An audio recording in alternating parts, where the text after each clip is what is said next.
She was the invisible engine running a multi-million-dollar empire discarded because her cruel boss decided her plus-size body didn't fit his aesthetic. He thought firing her was a power move.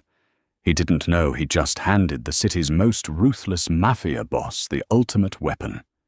If you looked at the organizational chart of Covington Global Logistics, Penelope Higgins was listed as an executive assistant.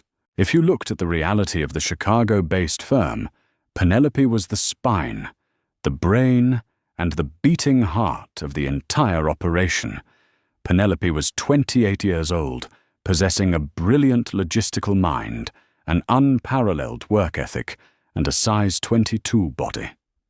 She was unapologetically fat, a fact she had long ago made peace with, even if the corporate world had not. She was warm, sharply intelligent, and had a memory like a steel trap. For 3 years, she had orchestrated complex international freight routes, managed temperamental union bosses, and kept the company from going under. Her boss, Richard Covington, was the heir to the company, a man born on third base who thought he had hit a triple. Richard was 34, impeccably groomed, fiercely narcissistic, and deeply, viciously fatphobic. He treated Penelope not as a crucial asset, but as an embarrassment he was forced to endure because she was the only one who could fix his constant mistakes. The abuse was rarely physical, but it was relentless. Richard would schedule walking meetings, knowing Penelope's knees ached in the winter, deliberately walking at a blistering pace. He would leave passive-aggressive pamphlets for weight loss retreats on her desk. He would refer to her as the heavy machinery when she was out of earshot and sometimes when she wasn't. Penelope, order the salads for the board meeting today. Richard sneered one brisk October morning, leaning against the doorframe of her cubicle. And maybe just have a water yourself. The chairs in the conference room are vintage Herman Miller. I'd rather they not give out under pressure. Penelope swallowed the hot spike of humiliation, her fingers freezing over her keyboard. I'll arrange the catering, Mr. Covington, but I need you to sign off on the Port of Miami reroute before noon, or we lose the shipping window. Just stamp my signature on it. You know I don't read that tedious garbage. He waved her off, adjusting his Tom Ford tie. That tedious garbage was a highly sensitive logistical reroute that saved the company $4 million in tariffs. Penelope stamped it. She saved the company. And a week later, Richard took all the credit during a high-stakes dinner with their newest and most intimidating prospective client, Bianchi Industries. Bianchi Industries was supposedly a massive import-export conglomerate. On paper, they moved olive oil textiles and European automotive parts. In reality, the streets of Chicago whispered that the CEO, Lorenzo Bianchi, was the head of the most powerful modern syndicate in the Midwest. Lorenzo needed a new logistics partner to move his freight quietly and efficiently, and Covington Global was in the running. The preliminary meetings had gone surprisingly well, mostly because Penelope had secretly drafted every single proposal, anticipating the syndicate's need for untraceable shadow routes. But as the final contract signing approached, Richard's vanity reached a fever pitch. He wanted the office to look like a spread in GQ magazine. He hired a new receptionist, a size 2 former model named Sarah Jenkins, who couldn't use Excel, but looked fantastic in a pencil skirt.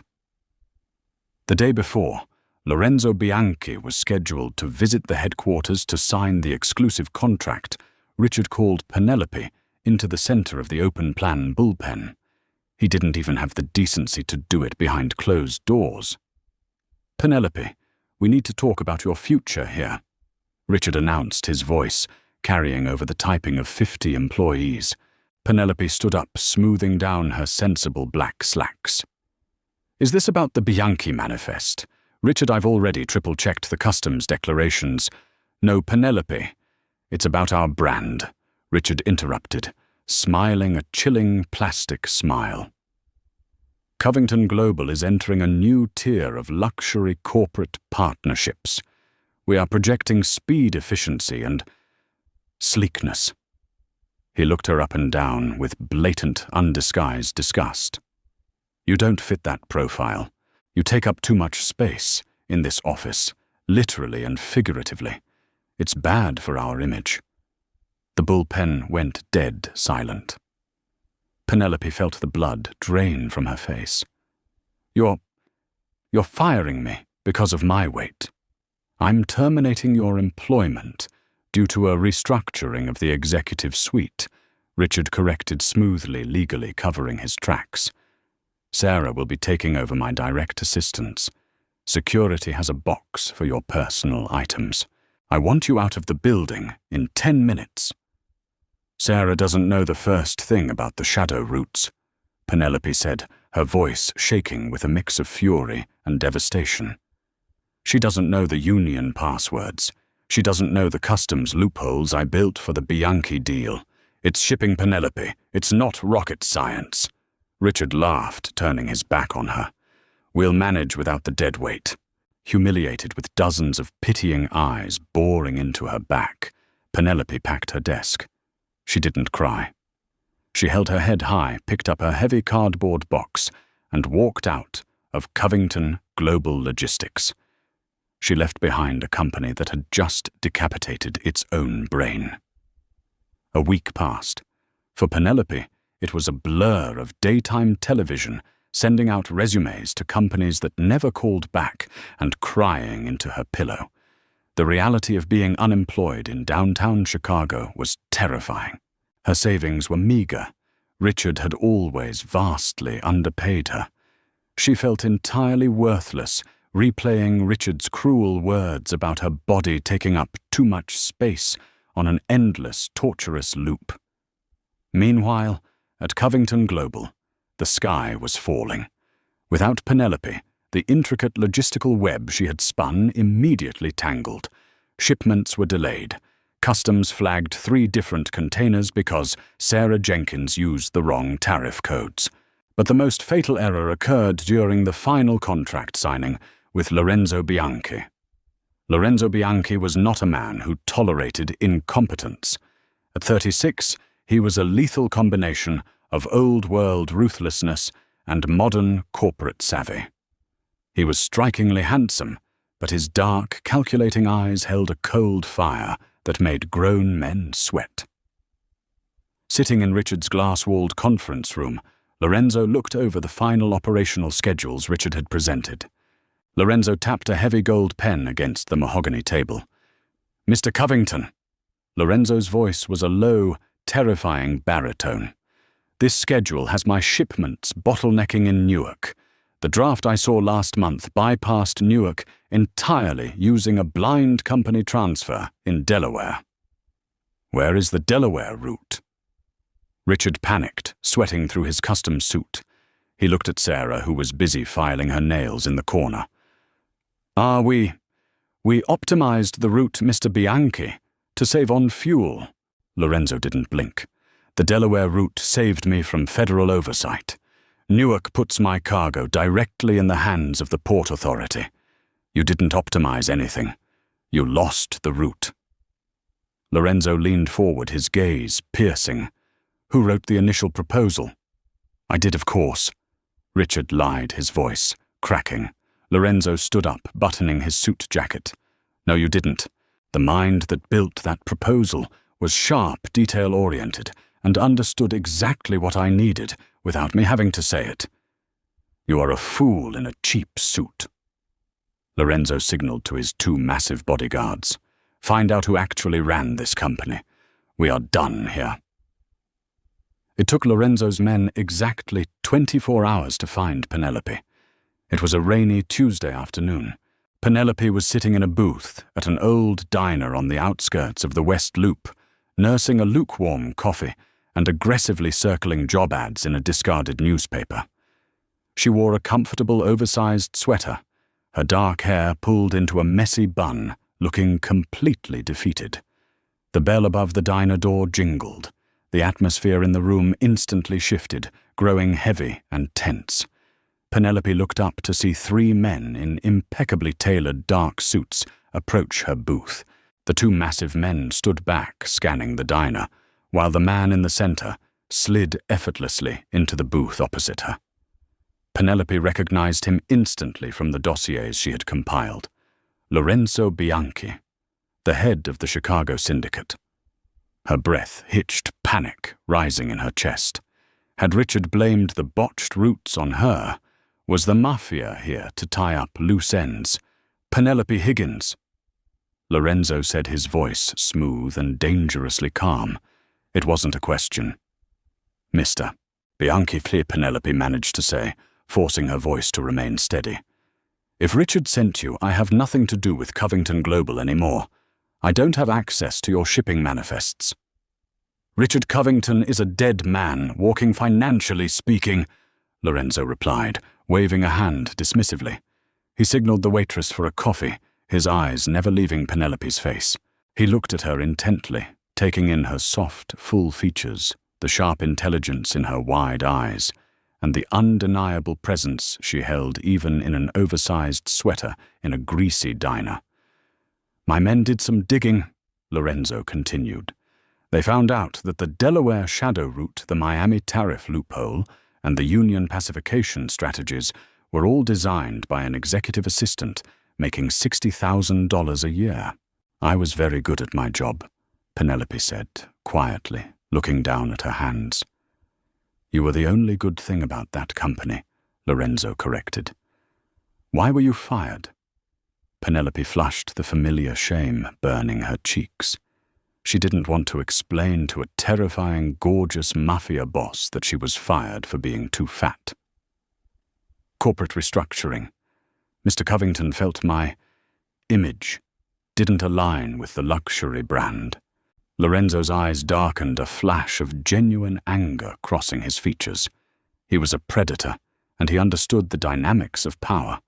He knew exactly what she meant. He looked at her body not with disgust, but with a slow, appreciative calculation.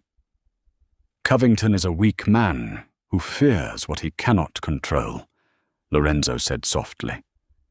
He looked at you and saw a woman who was smarter than him, stronger than him, and who took up the space she rightfully deserved.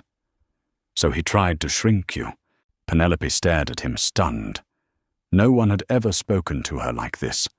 No one had ever seen her so clearly. I don't need a luxury image, Penelope. I need a general.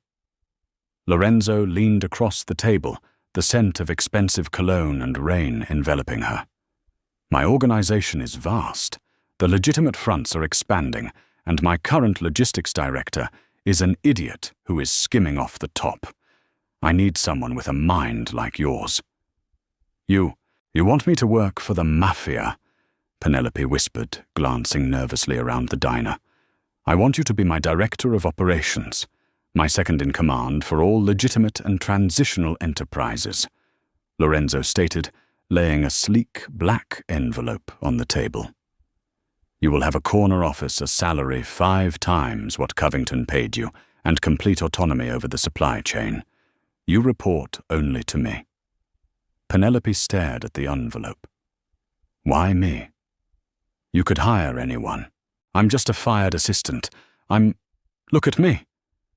I am looking at you, Lorenzo said, his voice dropping an octave heavy with a strange dark warmth. I see a woman who held an empire together with bare hands. I see a woman who has been starved of the respect she is owed. Work for me, Penelope, and I promise you, no one in this city will ever make you feel small again.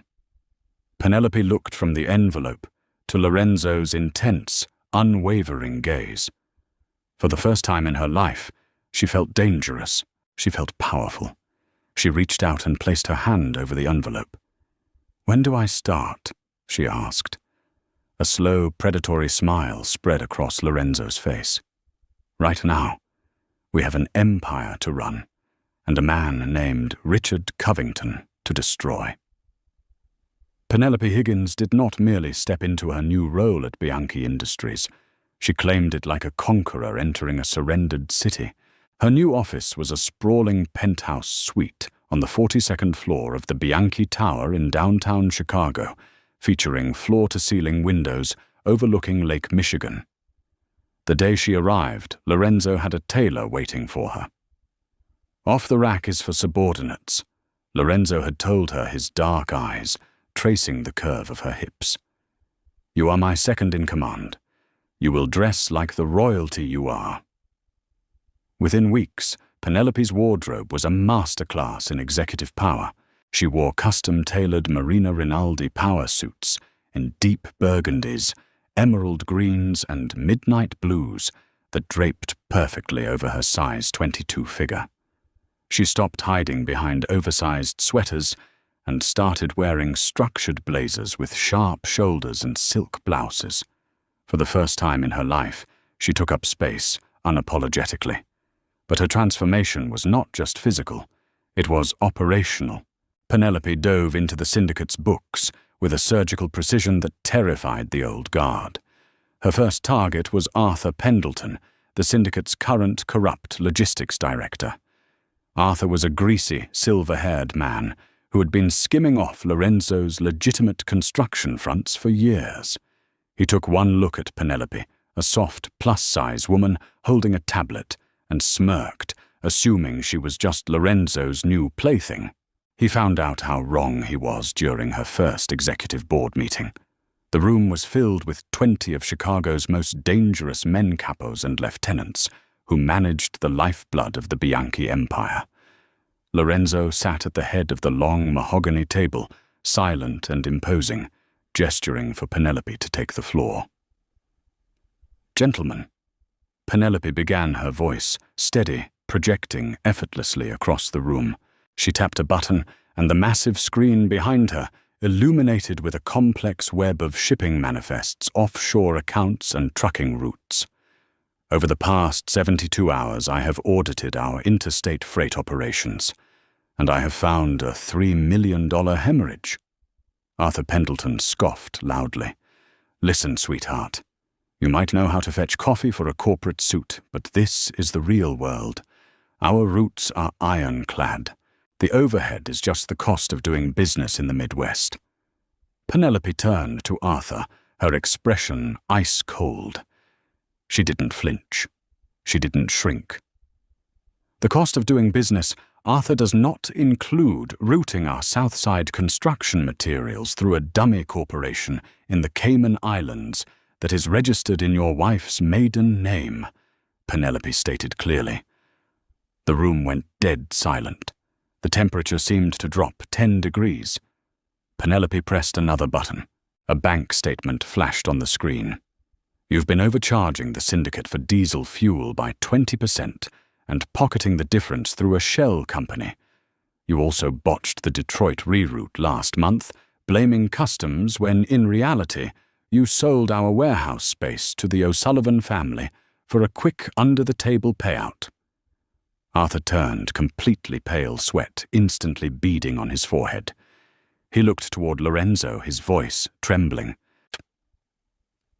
"Boss Lorenzo, I swear this bitch is making it up.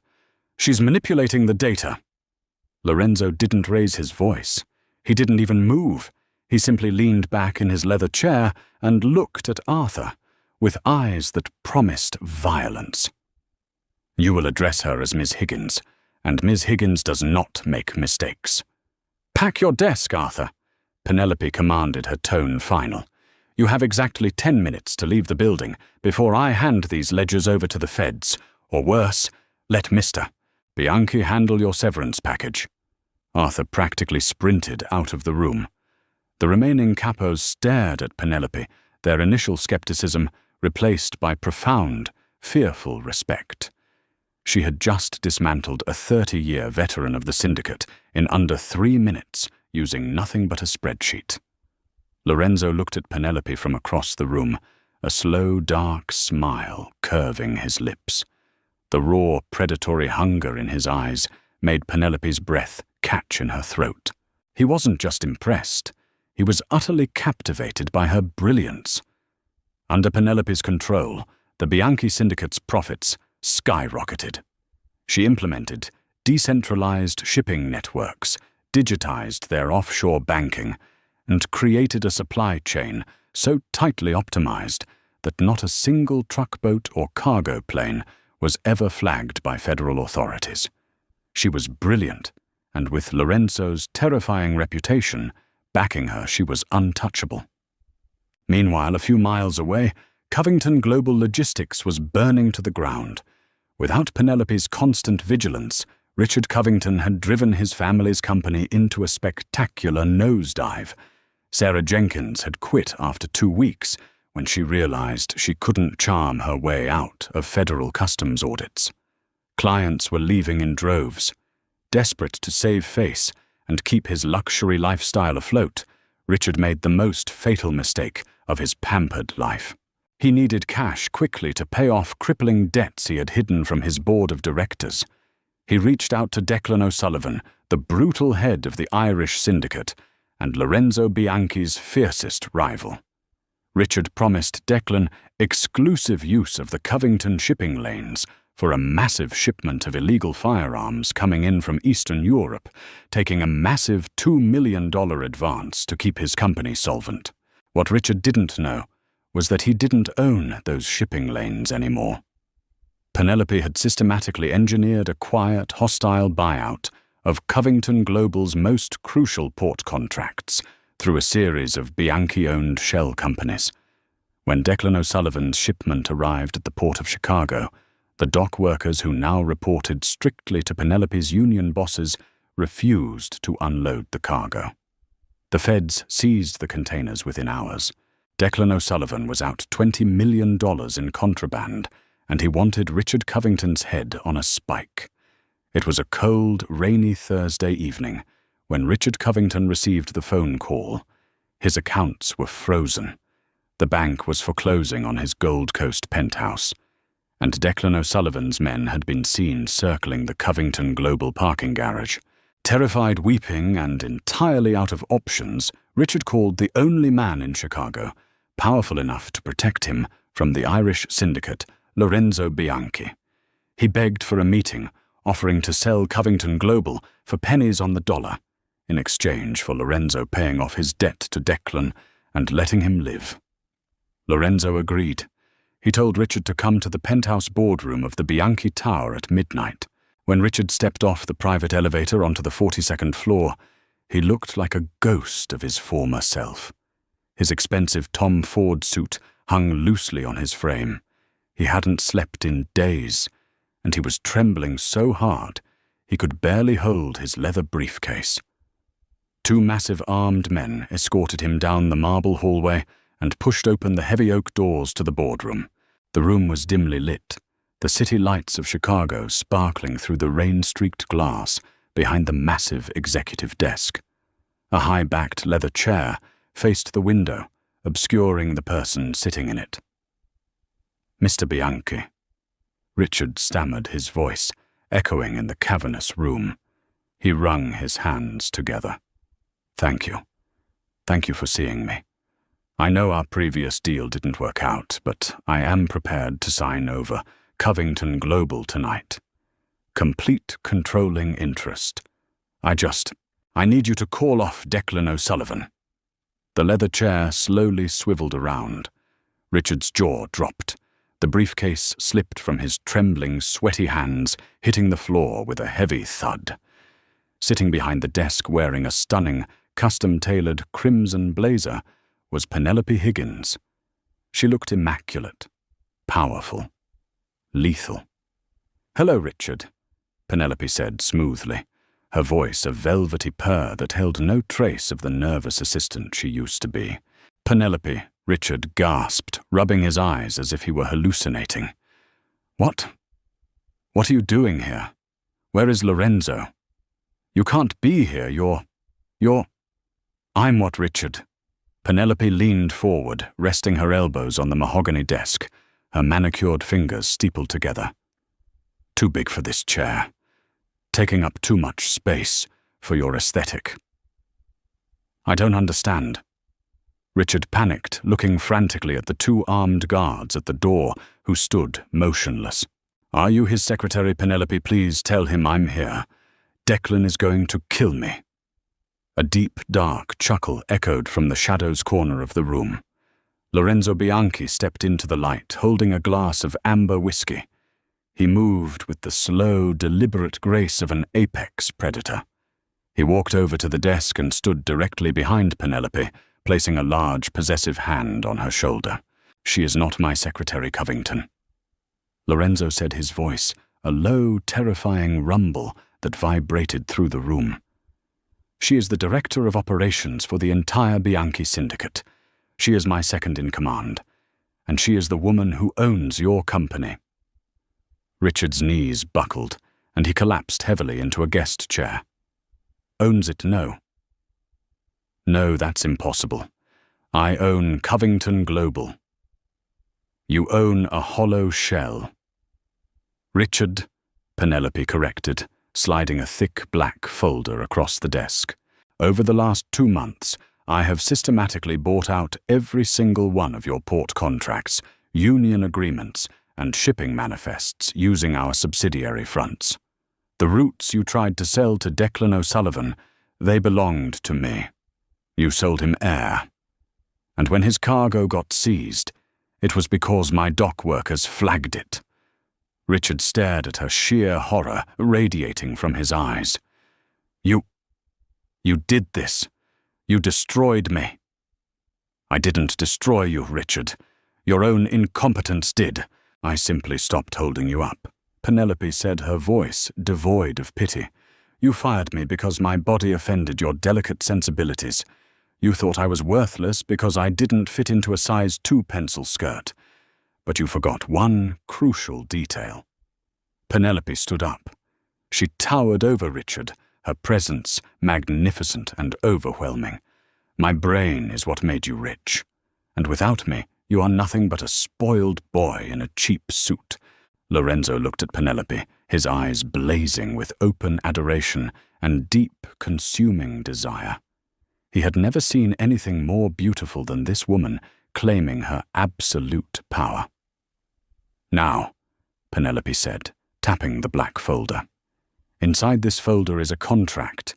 You will sign over the remaining brand assets and intellectual property of Covington Global to Bianchi Industries for exactly $1. In exchange, mister, Bianchi will pay off your $2 million debt to Declan O'Sullivan, saving your life." $1, Richard whispered, tears finally spilling over his cheeks. "It's my family's legacy." "Your legacy is bankrupt," Lorenzo snapped, stepping forward. "Sign the paper, Covington, or I will let Declan's men scrape you off the pavement." Trembling violently, Richard pulled a pen from his pocket. With a shaking hand, he signed his name on the dotted line, officially handing over his entire empire to the woman he had discarded like trash. "Get out," Penelope commanded softly. "And if you ever show your face in the logistics district of this city again, it won't be Declan you have to worry about." The guards hauled the weeping Richard to his feet and dragged him out of the boardroom. The heavy oak doors clicked shut behind them. The room fell into a heavy, charged silence. The rain continued to batter the floor-to-ceiling windows. Penelope let out a long, shaky breath. The adrenaline was slowly leaving her system, replaced by a profound, overwhelming sense of peace.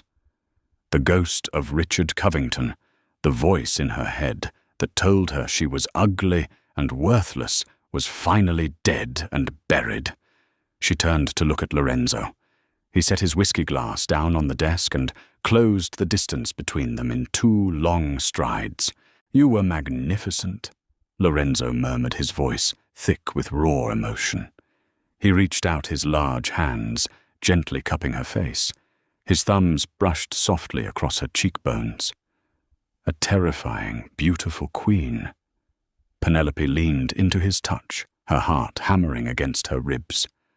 "I couldn't have done it without you giving me the platform."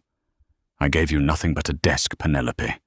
You built the throne yourself," Lorenzo whispered fiercely. He looked down at her lips, the tension between them that had been building for months, finally snapping. "You take up exactly the right amount of space. In this company, and in my life." When he kissed her, it wasn't tentative. It was acclaiming. It was deep bruising and filled with a passionate reverence that made Penelope's toes curl. She wrapped her arms around his broad shoulders, pulling him closer, letting herself fully surrender to the heat and power of the man who saw her exactly as she was and worshipped her for it.